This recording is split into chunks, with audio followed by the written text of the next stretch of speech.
And when you're taking pictures, whether you're like me and you're crazy about taking pictures of your dogs, or you want to take kids' pictures, your grandkids' pictures, what you want to do is fill the frame with the subject. Now, this is a head and shoulders shot, but even if it was an all body shot, what I want to do is always try to narrow in and focus in on my subject.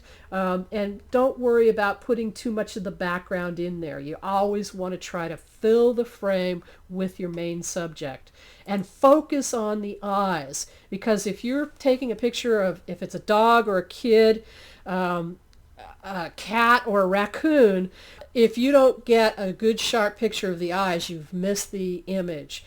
This is where people go naturally. They look specifically at the eyes first before they look at anything else. So if you've got a point and shoot camera, as we were going through those command menus, you may have found a setting in there that asks you, do you want to set it to face detect or center? Now, face detect with your camera is going to actually look for your faces and focus in on your eyes first. And that's probably what you want to do, especially if you do a lot of family portraits and things like that. Now, there's another one called center, and you may, when you push your shutter down a little bit, you see a little green square in the center. That means that your focus on those autofocus is centered towards the very middle.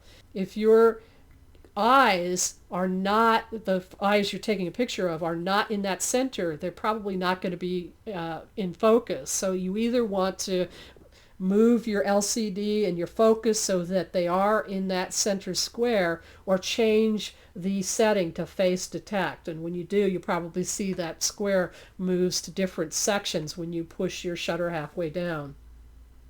Now, on the digital SLR cameras, if you push down on your shutter and you look in the viewfinder, you'll probably see some dots lighting up.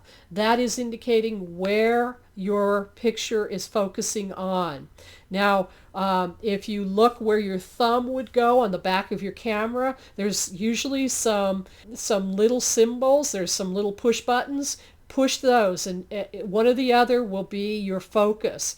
And when you push it, what will happen is there's a dial right next to your shutter release. And as you dial that and push down on that thing with your thumb, it allows you to change the focus points on your auto camera. Now, that's a real quick explanation.